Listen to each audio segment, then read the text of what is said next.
Okay, so we're just recording the session now, and I'm going to make you a moderator now, Leo. That's she done. So for those of you who are just joining us for this session and hasn't been on today, just like to welcome our speaker today, who's Leo Mullan, and Leo's from Enterprise Causeway in Coleraine. And he's going to very experienced businessman himself, entrepreneur himself, but also a business advisor, and has helped hundreds of people start up really successful businesses up on the Causeway Coast area here. So really best place to advise us on what is, how to best go about making a robust business plan that is going to get you from zero to hero, as they say. So Leo, and we're going to be joined later on then by Mark McKinney from ATG Group, and he's also a serial entrepreneur and is very heavily into the social enterprise scene too. So he's going to be very interesting to hear from later on. So Leo, I'm just going to hand over to you and let you take it away. I just would say Leo's very keen for you guys that if you have any questions or you want to make any comment on any of the slides, just pop it into the chat, or if you're really brave, raise your hand and I'll ask you to share your mic and you can speak. So that would be amazing. Thanks, Leo. Take it away. Okay, well, Jackie has introduced me, so I don't need to tell you all about myself. You can look me up on LinkedIn if you really want to find out anything about me. For the last 10 years, I've worked with Enterprise Causeway, helping people set up their own business, and it's been a fantastic job with something. It frustrates me a bit today. This is our third session, and what has frustrated me is I would love to have been able to tell you about all the different types of businesses that have successfully started. It was not me that started them. It was the people that came in with their vision, their idea, their hard work, and that's what started the business. We just hold their hand and help them on the journey. So what we're going to talk about today is a business plan. And what is a business plan? The ABCs of a business plan.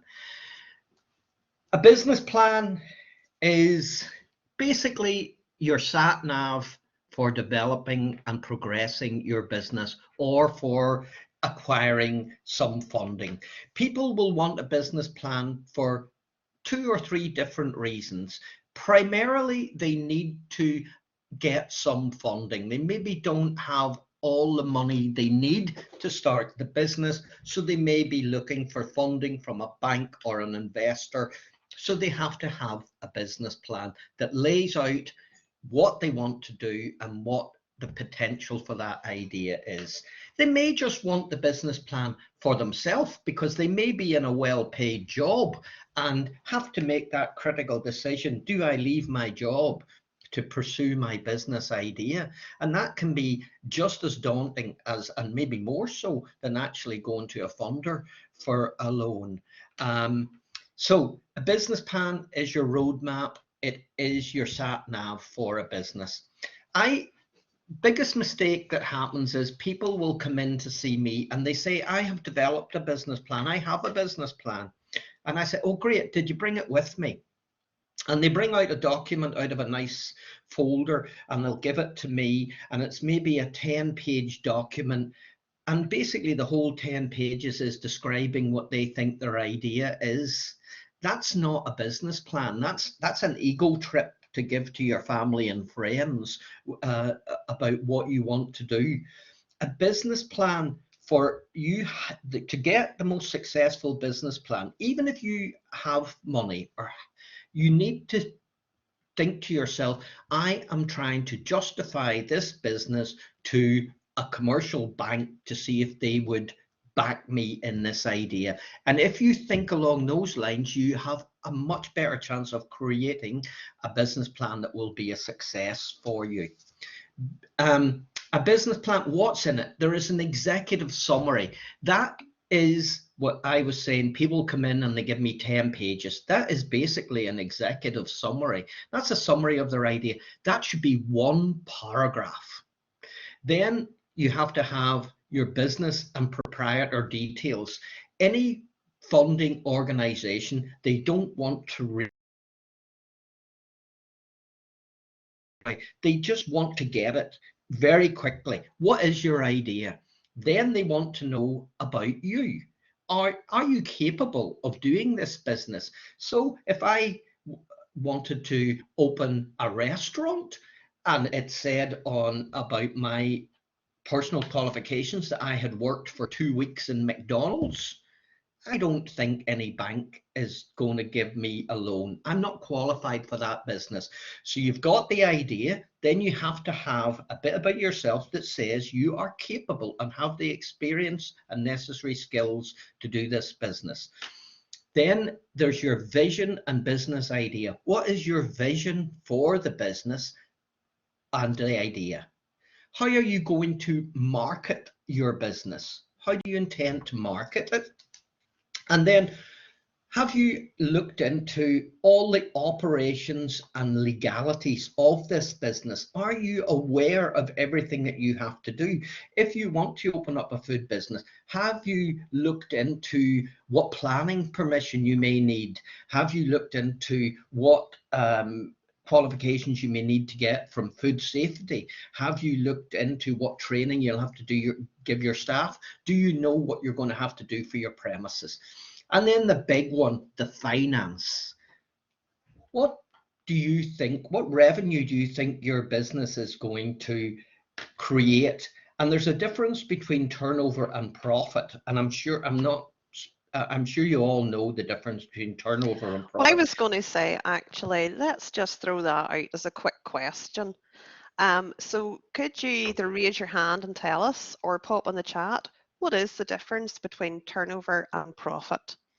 Let's see if we've, I was just saying also in the chat, did anybody watch The Apprentice this year and see some of the embarrassing moments with the candidates' business plans? It was quite good. Okay, so Manus is saying sales versus sales minus costs. So turnover, I think what he means is sales is turnover is sales, and then profit is sales minus expenses. Is that right? Yep. Profit is the amount left over after you take away all your expenses. Yeah. Okay. Good. And at this stage, we're not going to go into whether the business is a sole trader, a partnership, or a limited company. There's various different business entities that would be covered in the business plan, and the legal and operational part of your business plan would demonstrate that you understand that and how you're going to conduct the business under those particular legal circumstances. So basically, I'm going to step through each one of these categories and tell you what should be in it. So the executive summary should be brief, and it should include the main product or service provided by the business.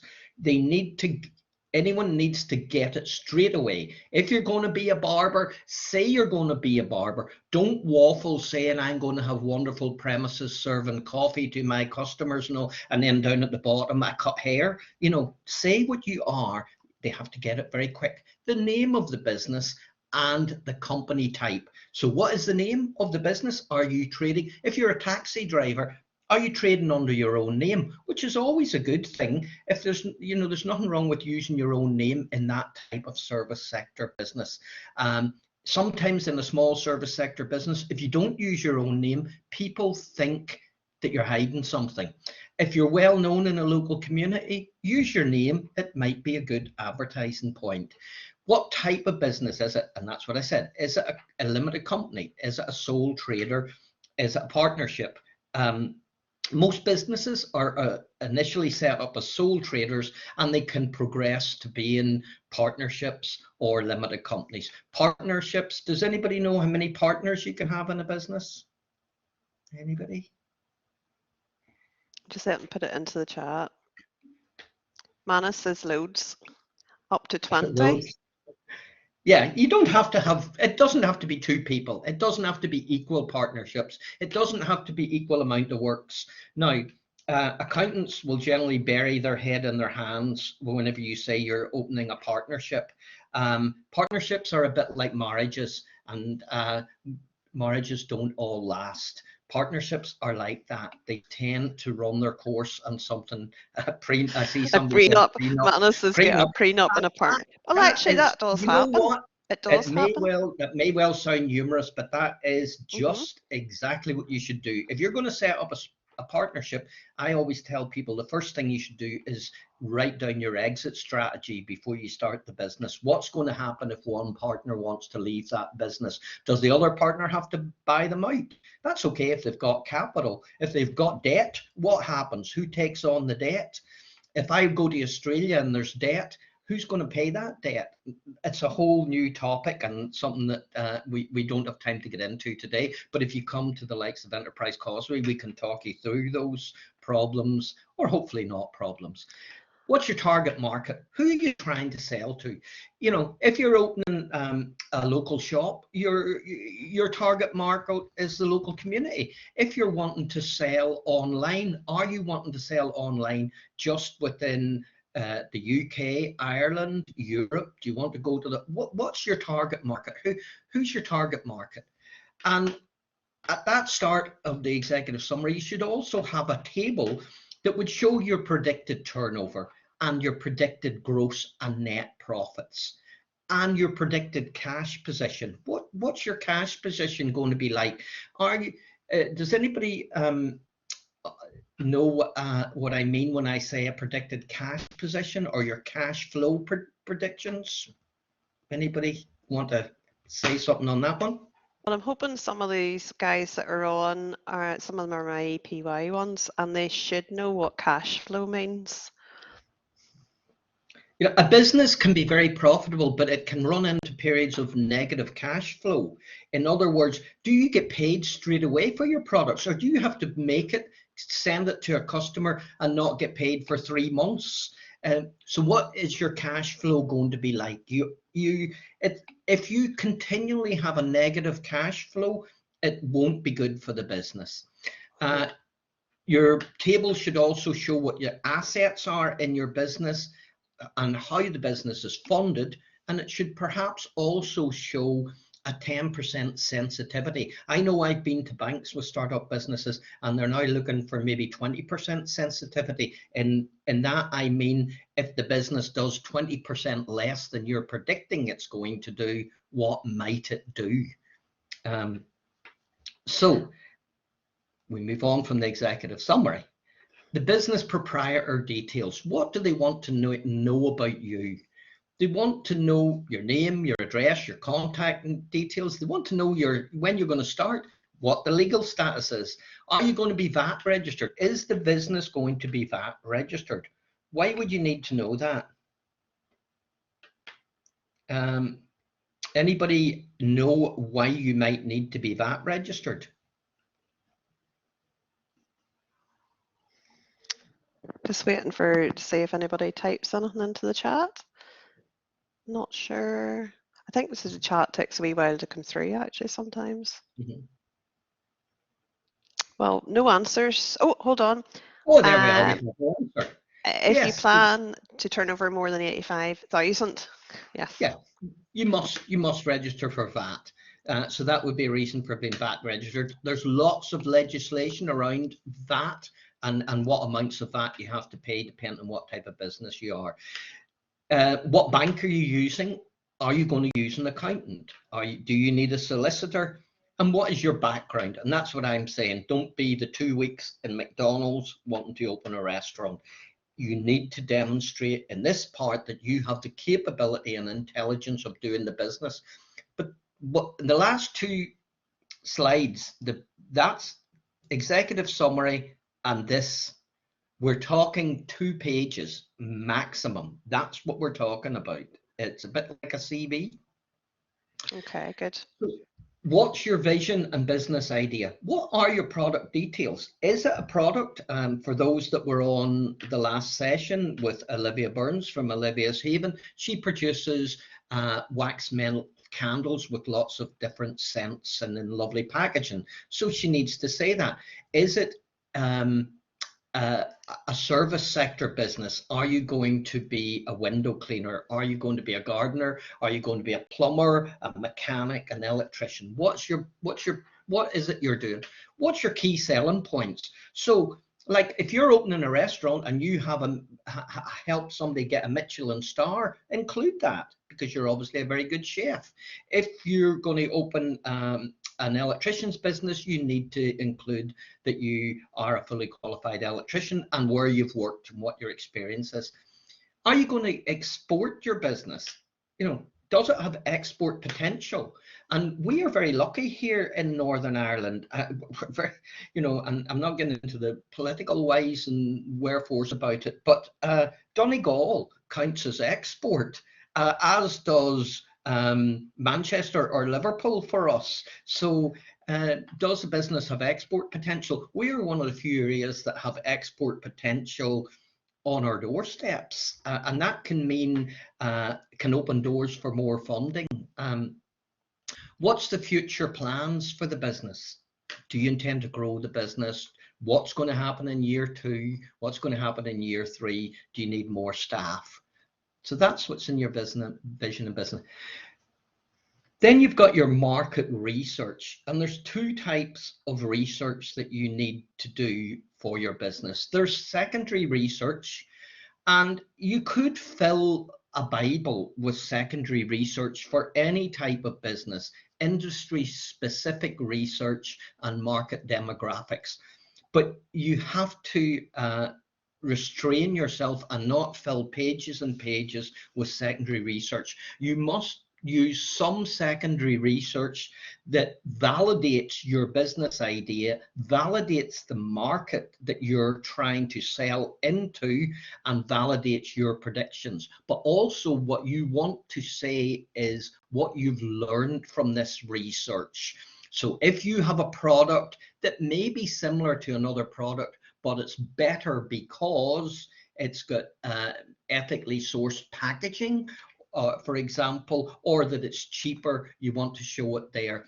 It's not necessarily a good idea to try and be the cheapest in any market demographic, because there can only be the one cheapest, and somebody else will try and beat you to that. So you're only driving your product down. Don't undersell yourself. I think in our first session today, we talked about pricing and how you might price your product. You are worth a certain amount of money. Your product is worth money. If people don't want to pay that, then either the business idea is not robust enough, but you'd be better taking a job somewhere else. There's no point in working for nothing or being a busy fool. You have to get paid properly for your product. Then you've got primary research, and this is very important. And this is what Jackie, coming from a banking background, this is what she would have been looking for. She'd have been looking for you. Have you identified the premises that you're going to go to? If you're working from home, are you allowed to work from home? Is there any regulations that prevent you working from home? Are you going to have to pay more rates working from home? What's going to happen? Do you need any equipment? If you do, who are you going to buy it from? What's it going to cost to maintain that equipment? Have you done any negotiations with a bank, a funder, or supplier? Have you done preliminary negotiations with them that shows that you know how this business is going to operate? Do you know what the cost of production is? Do you know how much it costs you to make that particular product? And is it going to be profitable?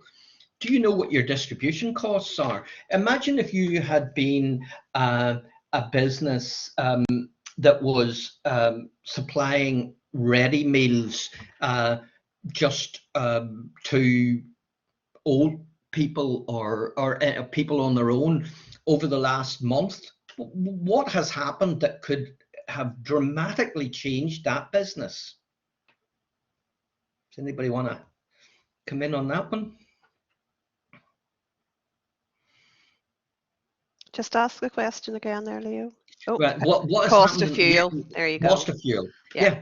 You know what your distribution costs are, or can you send your product by post, Royal Mail?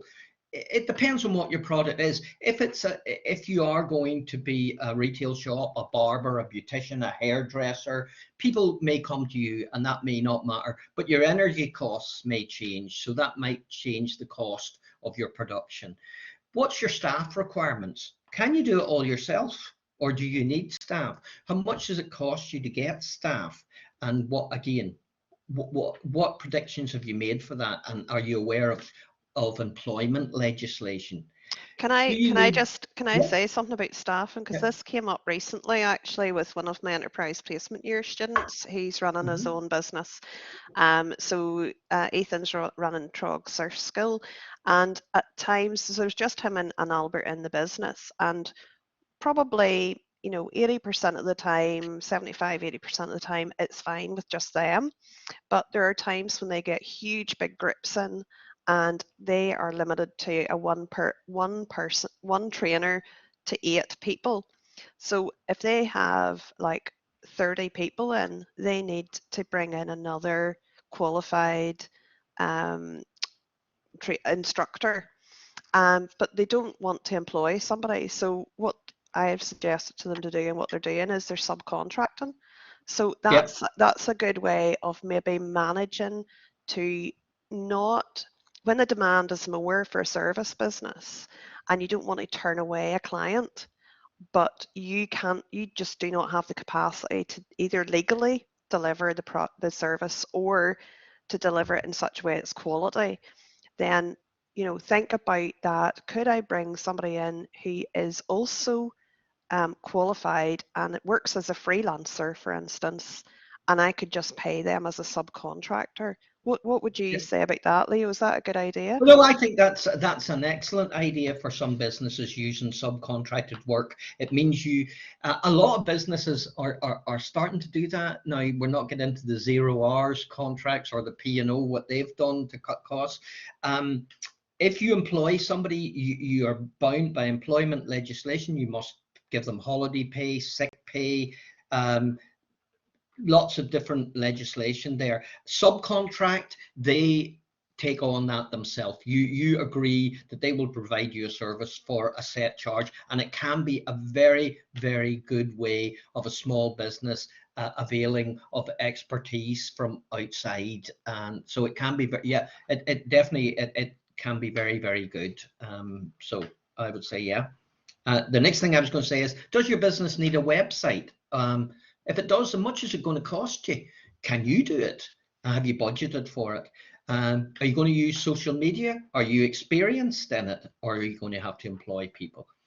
And then the other market research, who's your competitors? I mean, but unless that you have come up with something that is absolutely never been thought of before, you will probably have competitors. And it might not be direct competitors. If you were opening a leisure facility, your competitors could be anyone else that's selling a leisure opportunity. So you could be opening, I'm trying to think, an indoor football area, that you were trying to rent out to local football teams, but your competitors might be the local swimming pool, because people might choose to go swimming or 10-pin bowling as opposed to playing football. So do you know who your competitors are? And they are not just necessarily anybody doing the exact same thing as you. What's your competitors' strengths and weaknesses? That's always a wee bit subjective, but you should know what they're good at and what they're not so good at. Can you improve on it? Which would mean, why would your customers choose you? It might be location, it could be price, it could be quality, it could be your marketing, it could be your packaging. But why would you need to say in your business plan why your customers would choose you. Then we go to sales, and sales justification. It's all very well creating a business plan and predicting that you're going to turn over X number of pounds. But what makes you think you're going to turn over that amount of money? And how can you prove that to a bank or a funder? And that's what's called sales justification. Have you got agreed pre-contract sales? So if you were an electrician that was working for somebody else and you were going to set up on your own as an electrician, have you got lots of customers that you've told, I'm going to set up my own as an electrician, and they say, oh good, I'll use you? Or if you're a motor mechanic, I'll use you. Have you pre-contract sales? Have you had expressions of interest? So you might be opening a hospitality venue, and you have talked to some of the booking agencies, and they say, yeah, we'd be very interested in having you on. We think we'll get you customers. So you need to do research into comparative businesses, and you need to know the industry sector. And have you got contacts in the industry sector? Have you done any surveys? Have you sent out any surveys? Have you done any marketing?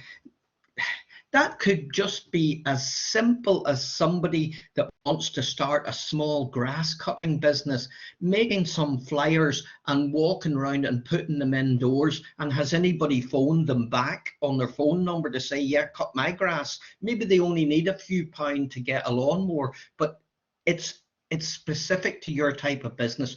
What have you done, or what have you got that makes you be able to stand over any sales prediction figures that you have? There's no point in starting a very small business and saying you're going to turn over millions of pounds. And I often see that people grossly over predicting what they're going to do. It has to be realistic for the growth plans of the business, but there needs to be some proof behind it.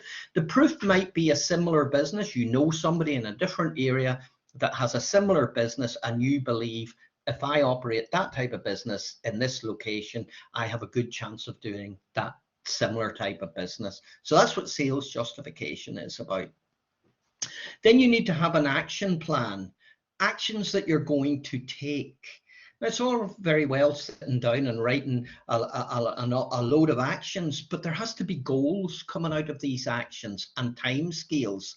And then you need to revisit them and see, have you met those goals within the time scales, and are you going to set yourself future goals? So you need to have an action plan. A business plan is a very fluid document. It changes the minute you start trading.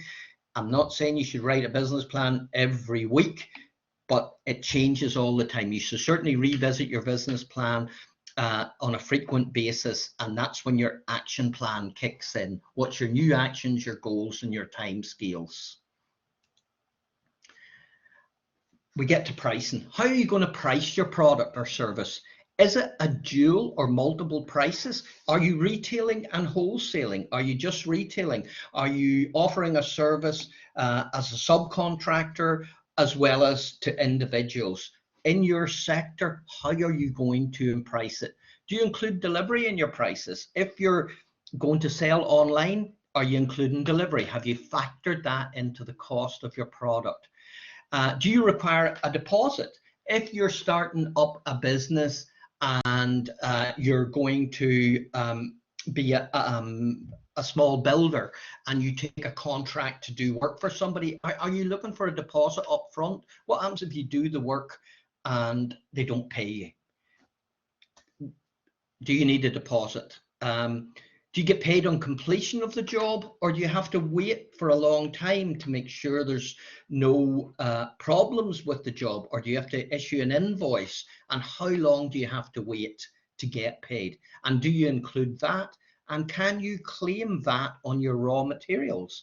One of the strange idiosyncrasies of business is that there's no VAT on fresh food or food stuff that you require to live, but if you prepare it and sell it, it becomes vatable. So if you have a fish and chip shop, your fish and potatoes that you buy do not have VAT on them, but when you prepare them for sale, they become vatable, and the government is basically taking 20% right off the top. Have you factored that in? So that's what I mean by, can you claim VAT on your raw materials? How are you going to market or advertise your business? Are you going to use traditional advertising? Is it going to be digital marketing? Is it going to be a website? Are you going to use Google advertising, search engine optimization? And what's your budget?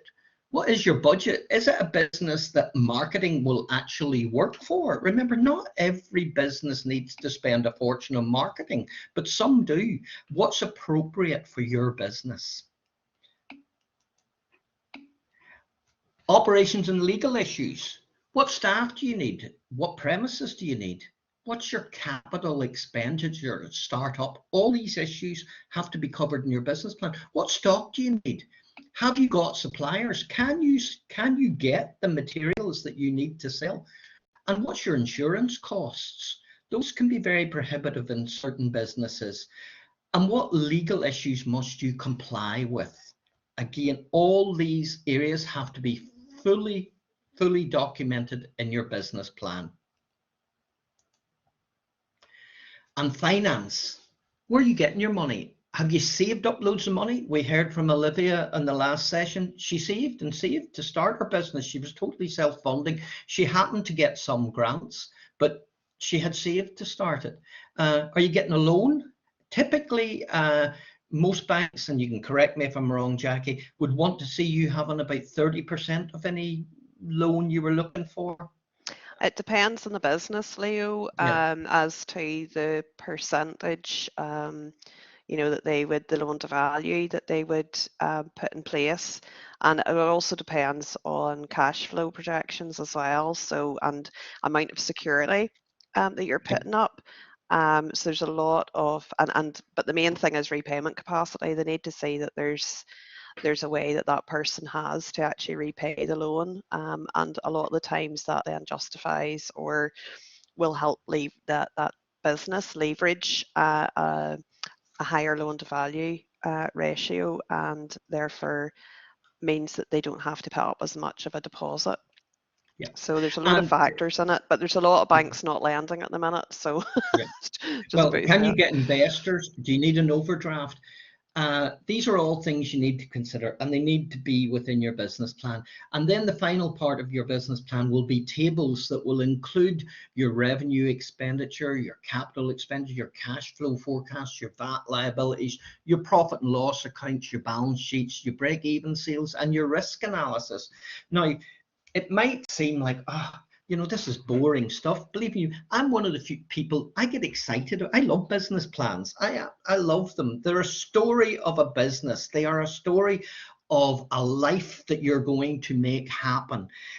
You could go to a big firm of accountants and they could charge you multi-thousands of pounds to create a business plan. You can come to an organization like Enterprise Causeway through the Go For It program, and we can create you a very, very robust business plan at no cost to yourself. Now, it may not, look, it's horses for courses. If you want the £10,000 business plan, you're going to get it nicely bound, leather bound, and all sorts of things, but you need a business plan if you have a business idea.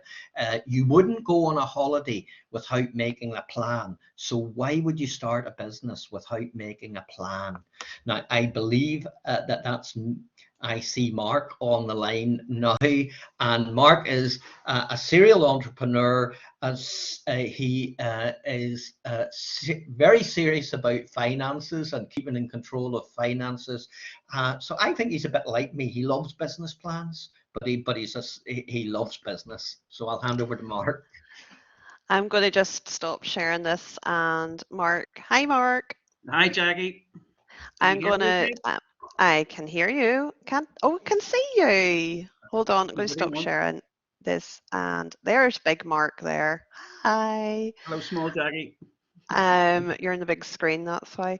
Do you want me to share your presentation? Yeah, that'd be great. Okay, I'll pop it on the screen now. Did Leo mention the loan fund, Enterprise Loan Fund?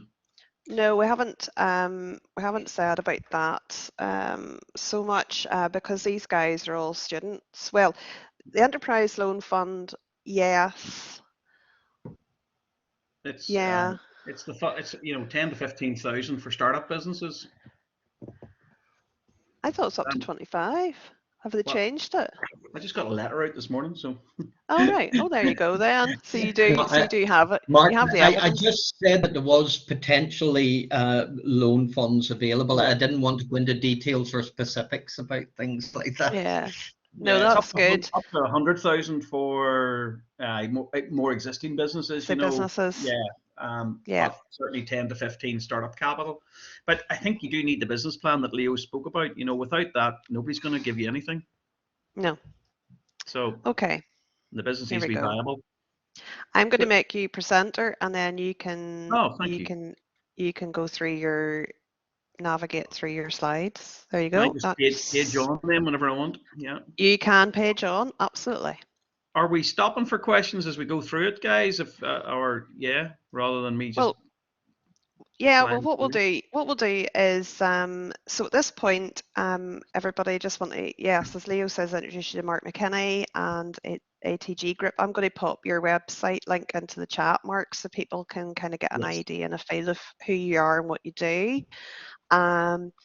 And what we've been doing is just saying to students, if they want to ask a question, you can pop it in the chat, or they can Yes. raise their hand and actually speak, because I know you like Yeah, I love to hear this. little voices. I do. And Mark's very experienced. He's a serial entrepreneur, so he's very experienced in business plans. Sorry, Mark, I have a wasp flying around my head here. So yeah, just take questions whenever you want, and I'll hand over to you. Great, thanks, Jackie. Yeah, and we've just finished our latest business plan and sales growth plans for the next 5 years. So yeah, we're just trying to work that one out at the minute. So this is my journey, guys. So this is where it all came from. So slide on, Jackie. How do I do that? So just the wee arrow down at the bottom. Next slide. Oh yes, sorry, yeah. So what was ATG? Guys, your name needs to be linked to the dream that you're all about. I really think it's important to get the right name. So when you're writing your plan, you need to make sure then the name reflects your plan. One of the things we kind of did early on, or I did early on, was kind of brainstorming around, what is the name going to be and why ATG? And part of mine was obviously there was a dream I had, and Ashes to Gold is what we felt was reflective of what we did. So what do? We take dirty sites and we take oil spills and we make them pristine again. So very much an environmental business. And also we work in three. We work in the air pollution, we work in ground pollution, and we work in groundwater pollution. So air, terrain, and groundwater seemed quite good too. So these 3-letter acronyms are quite good because you can decide what you want it to be. But I think the key is get the name right to start with. So that was the start of the new business back in.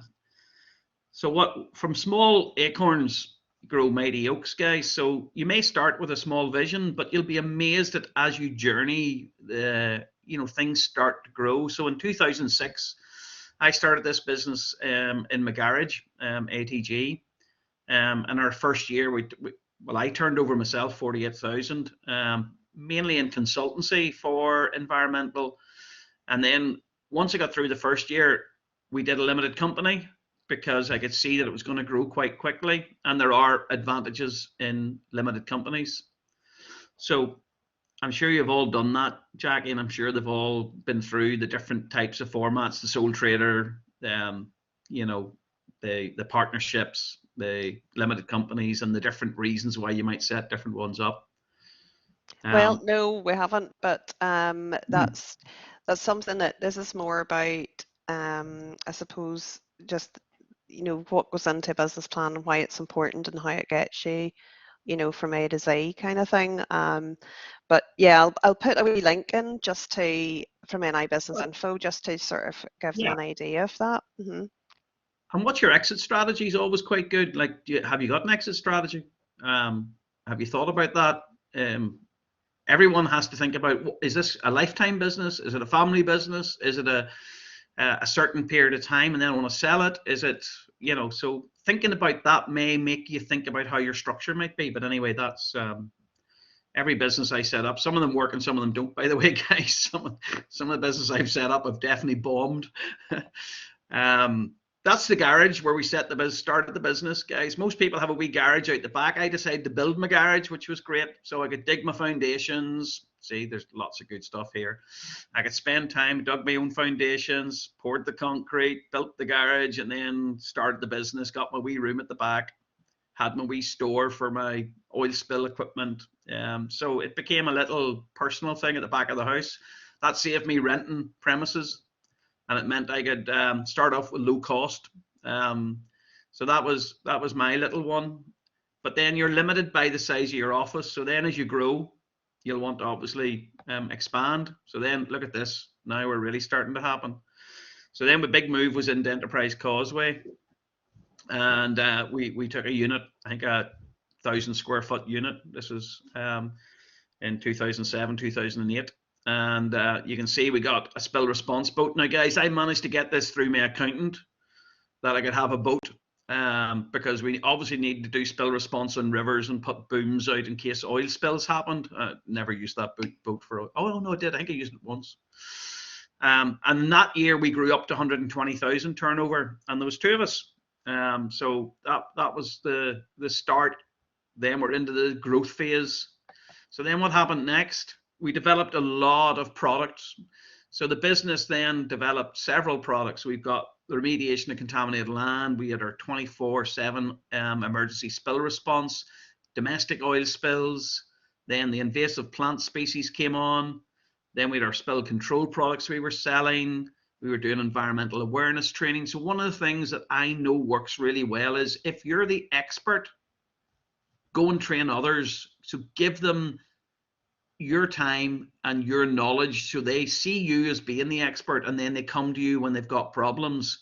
So we do things like lunch and learn, or we'll do, you know, come to breakfast, and we'll do some teaching. So we developed our own CPD, our own range of CPD accredited training, so that people have to do that as part of their requirement if they've got management degrees or management. So CPD is a great way to promote your business. So we 4 or 5 different presentations we can do to architects or to the legal profession or to managers, and so that would be our CPD presentations. And then we do site waste management plans. So you can see from just doing, at the start we were just doing consultancy, and then very quickly the business grows. So you'll see you'll add on to your business as you grow it. So from 2007, our 46,000 with 1 employee, an office in the garage, 100% of the business in Northern Ireland. Within 8 years is that? Yeah. Within 8 years, we'd gone to 1.4 million, 14 employed, 3 offices UK wide, and 50% of the business now outside and exported. And again, part of the help there was InvestNI did get on board with us, and they put some investment in, about 150,000 of investment from InvestNI to help us with our marketing, to help us go overseas. And they are very useful. At least I find them very useful. People will argue different ways with InvestNI, but I do find them to be very useful. And they've got some really good folks, particularly the dairy office, or London Dairy or Dairy City or whatever you want to call it, but their office is very good. And I work with them, and still work with them, and I've just got some funding. However, Leo, did you hear the latest from InvestNI? What I heard last week wasn't good news from them, but I'm not sure if you've got good news. They've got no money, Leo. They've got no money. They're broke.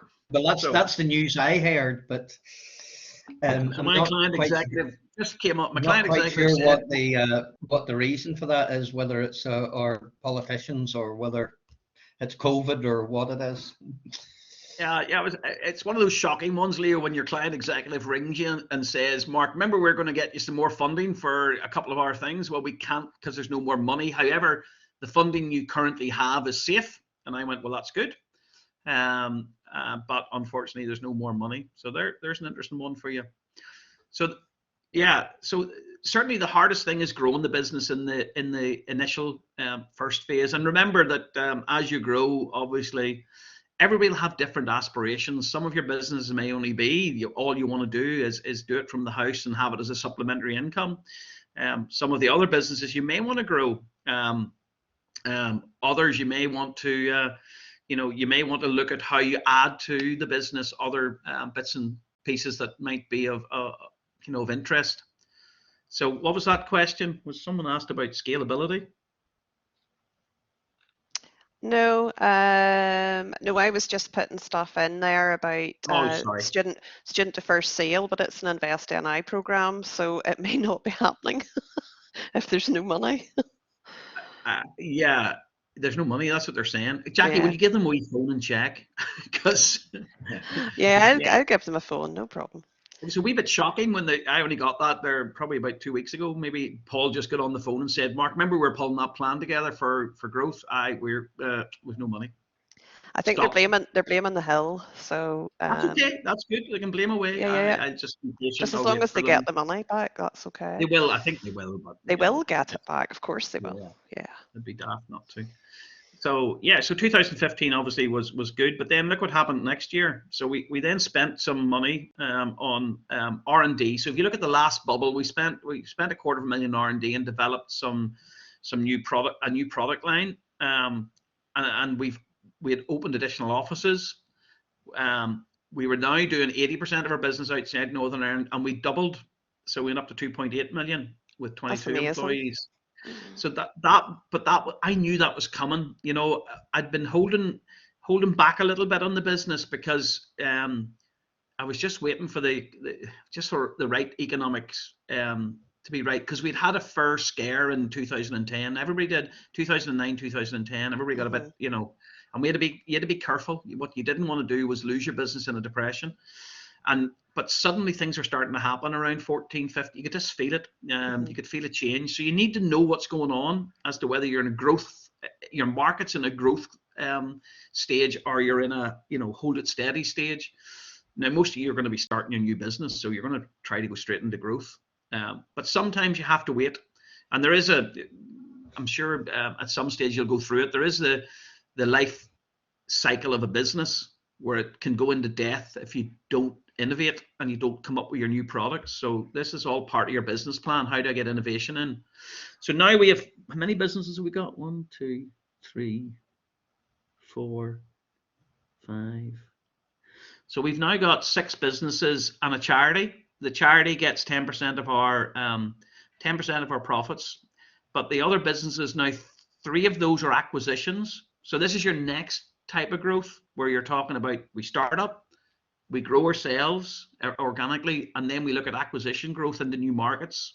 So we acquired an English and a Scottish company, which are doing really well and growing. So what's happened next? Oh my goodness. Checkers. We've now spent 1.6 million in R&D, developed 3 brand new product lines that are really selling well. We've 6 offices across 2 continents, 80% of our business outside Northern Ireland, 9.5 million turnover this year through the group, and 35 staff. Okay, getting scary now. Time to sell, is it? No. So what are we doing in 2022? What's our target? Target of 12.5 million this year. The first 3 months, we've 3 million done. So we're spot on target with an additional 3.4 million of projects won. Still maintaining our 80% of business outside Northern Ireland. New remediation technologies being developed all the time through our R&D. We have a brand new one I'd love to talk to you about. We're in the middle of meetings at the minute to solve a major problem with PFAS. Go and watch Dark Waters. It's a brilliant one. This is a firefighting foam, or Teflon. It was used as a non-stick product, but it turns out it mixes with water. It accumulates in our bodies, and we can get cancer. And it's in water supplies in some regions. Northern Ireland's not too bad, but DuPont, for example, in dairy, we're producing PFAS and Teflon. So it will be in the groundwater in that area. So we have a new technology around dealing with that. And then we've our first big job in the Baltics, which I'll show you. A wee slide on. So here's the sort of stuff we do. The Spire Bridge in Sunderland, 120 million infrastructure project. We did a partnership with Farron's, one of the big construction companies in Northern Ireland. Partnerships are so important, guys. Find partners. Find ways of growing your business with people who can work with you. 30,000 tonne of hazardous waste needed sorted on that particular job. and using an innovative solution, we locked it in and we downgraded it. So it went from £120 a tonne down to £30 a tonne to get rid of the stuff. And we saved the client £2.5 million. Kept the project on track, and we've successfully secured a lot more work and opened an office in Sunderland, funny. So that office is running very well and more work being secured there. We did, remember that wee stadium down in Ravenhill used to be called what was it called? Ravenhill. So it's now the Kingspan. Mm-hmm. So they had a lot of contamination, the Japanese knotweed, they had some contaminated soil, and we got to do some Japanese knotweed remediation. That's an invasive plant that is required under legislation to be dealt with during new developments. So that was at the Kingspan. So got to run around there for a few days. We then did Windsor Park, and we did help with the redevelopment there with the management of 60,000 tons of waste soil out of Windsor Park in the new development. Again, the Japanese knotweed, they had lots of fuel tanks that needed decommissioned, they had some oil spills, they had hot spots.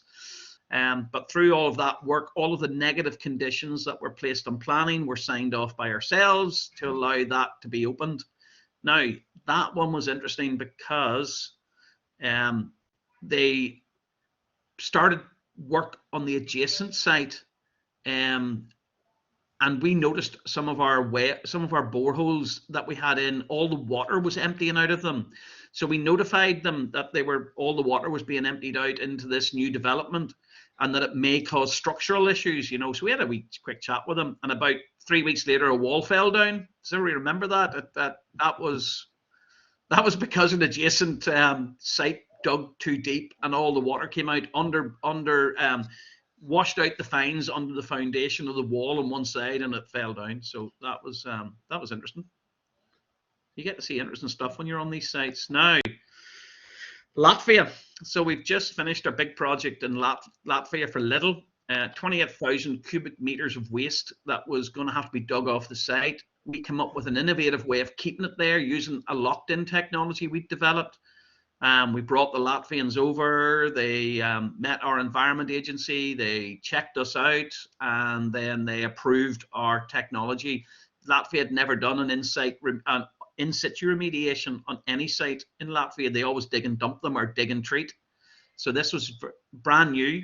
Lidl loved it because we saved 324,000 kilograms of CO2, or 324 tons of CO2 was saved, 52,000 tons of soil diverted from landfill and reused on site, and over 104,000 kilometers of lorry trips avoided. So that's the innovative stuff.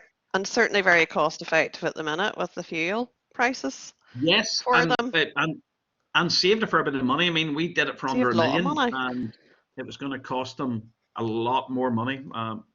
So on the back of that, will you hear what we got? This was great. We got Queen's Award. Yay! Yay! So well done, ATG, on getting the Queen's Award. And again, why do I apply for awards?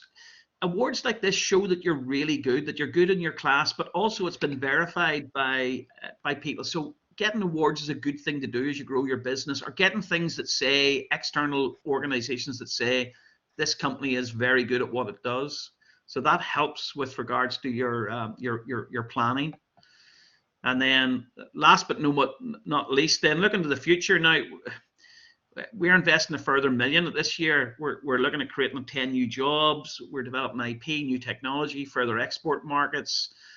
We've just finished our new sales plan for 5 years, Jackie. So scarily enough, we've got a 39 million target in 2026. So that's going to be interesting, but all signed up to by the staff and the key team members. But growing your business and money's probably by the by. My grandfather always said, turnover's vanity, profit's sanity. So we always have to keep remembering that you're not there to make turnover, you're there to make profit. Mm-hmm. You know, that's really good. So that's what I've done. But as they rightly say, I've had lots of businesses both fail. I've had a music business, I've had a book writing business, which all failed.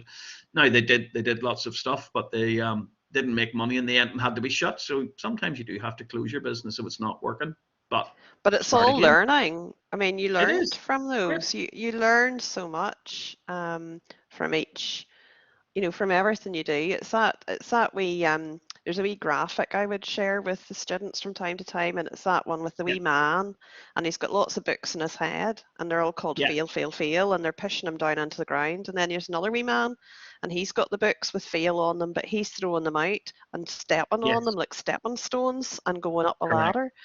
And he's sort of using the failures to inform his next decision and his next step. So I like Yeah. that way. And it's what do you do with I failure, agree. and how do you Yes. take it into yourself? And when you think, Jackie, we do 200 projects. We did 200 and something projects last year, and there's always going to be one that causes you problems. You can guarantee it.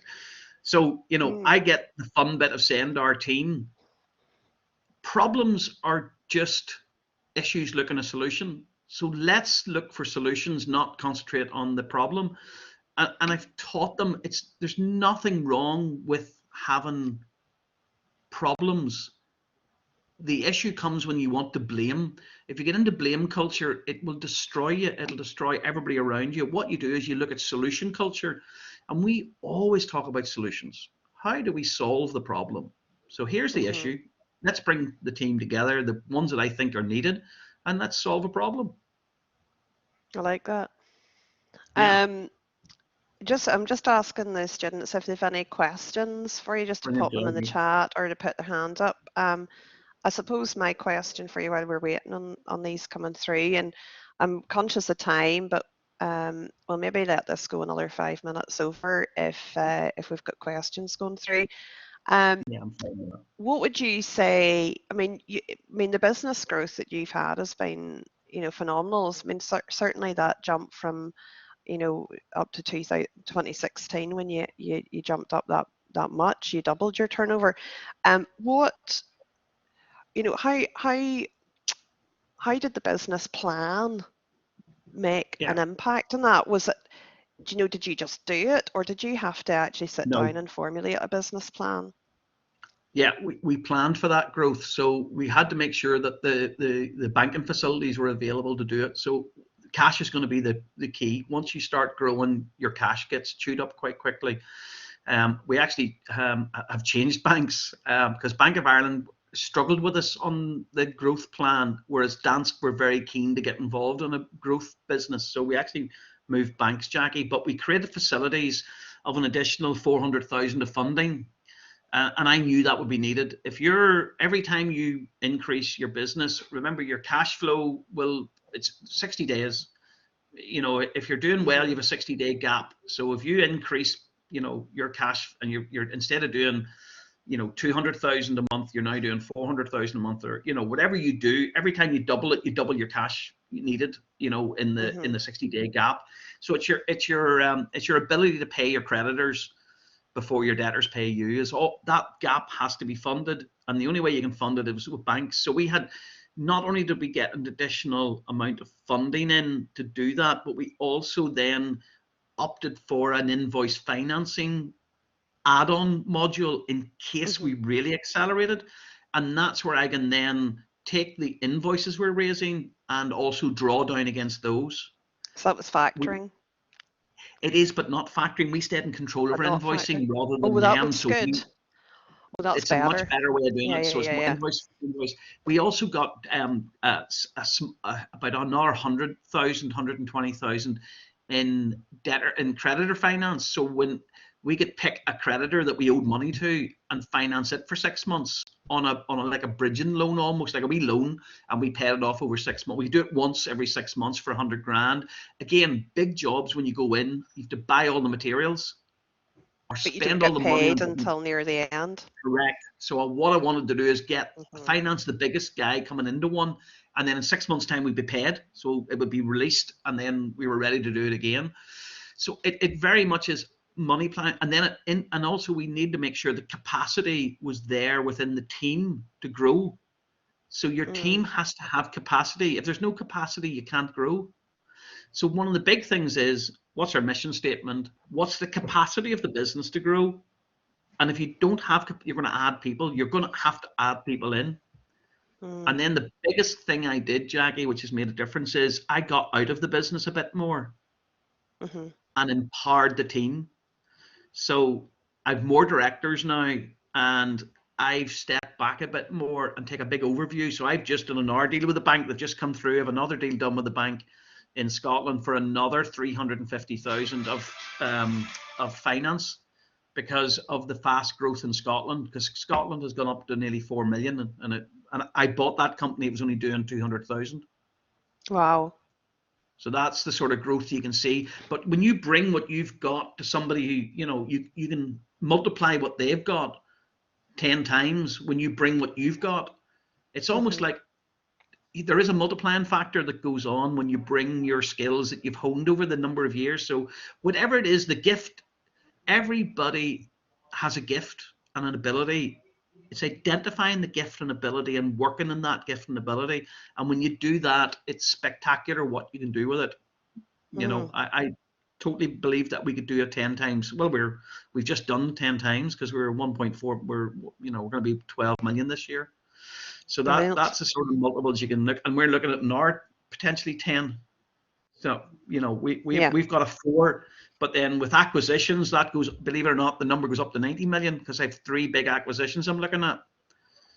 But again, I've got to fund the acquisitions. So what I got to keep doing is go to the banks and say, look, this is what we're thinking. If we had this company in Cork joined with our company, we could then rule our in Ireland we'd be the biggest. Would you finance us to maybe buy that company? Mark or Jackie, can I come in here just a second? Yes, yeah, absolutely. I think what anyone that's online should take out of what Mark's saying, and Mark is finances.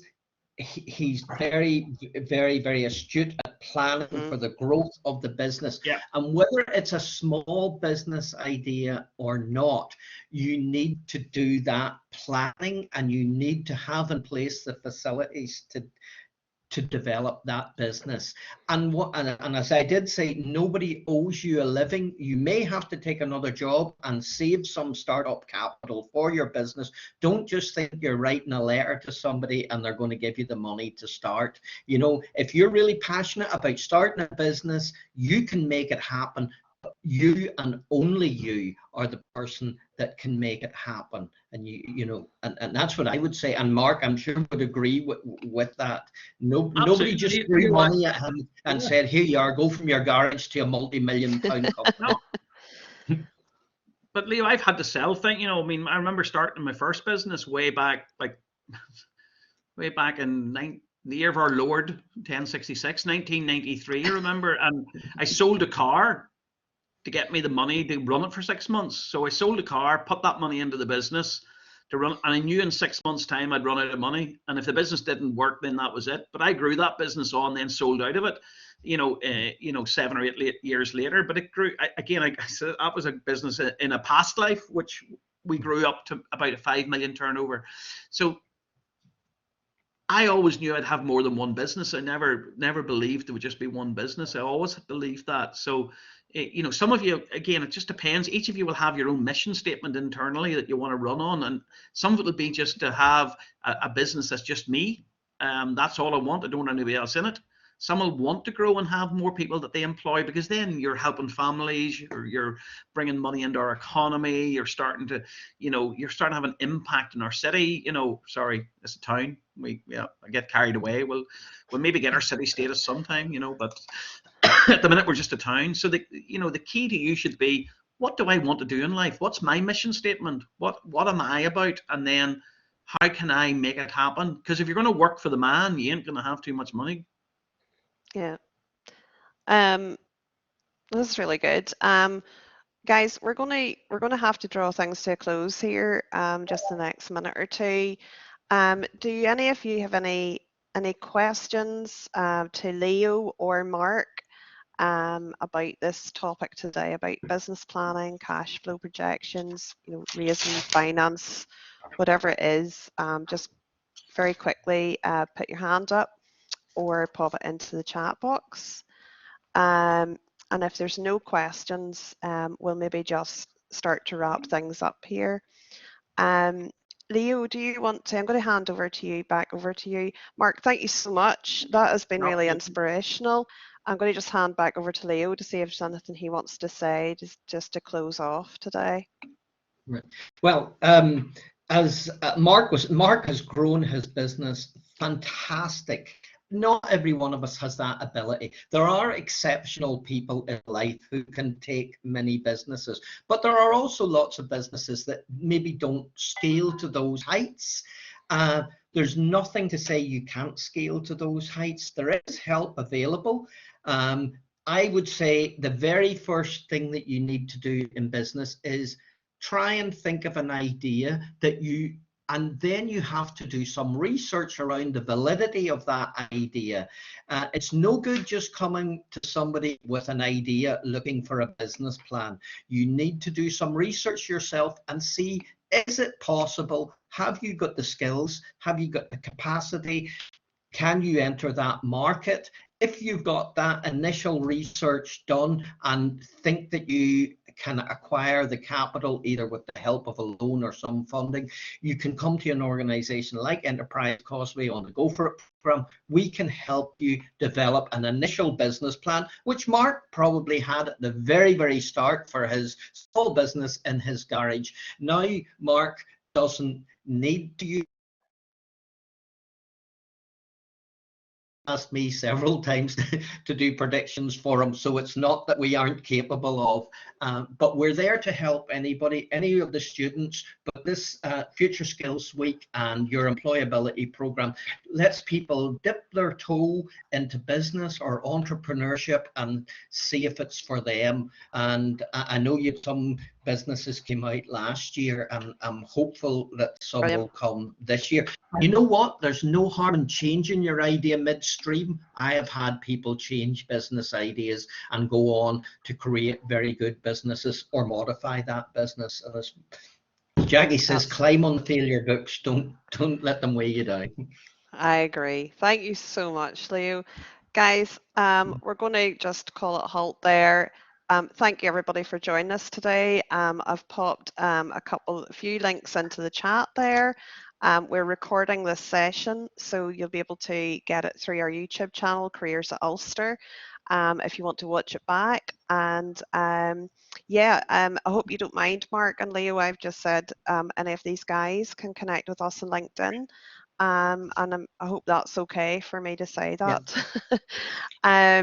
If you are a student at Ulster, or it doesn't matter if you're an undergrad or postgrad or PhD student, and you do have an idea for a business and you don't know where to go for support, you are more than welcome to contact me to start with. We're just waiting on a new enterprise manager being appointed for Ulster, but I'm happy to point you in the right direction. If you have a Belfast postcode, you can get access for free to Belfast Enterprise Academy, and they will give you free, they only work with students, so they will give you free support. You get free legal advice, you can get free branding and marketing consultancy for your business. So do drop me an email, I'll get you a referral form for that. Or as Leo says, if you're anywhere else in Northern Ireland, go to the Enterprise NI website and go to your local council area, and it'll put you in touch with the right enterprise agency. Anyway, listen, that's it. Thank you so much for all of you who joined all of our sessions on Enterprise today. It's been a real business minded day today. I hope it has helped you. I hope it has inspired and encouraged you and motivated you. And yeah, we look forward to hearing your stories later down the line.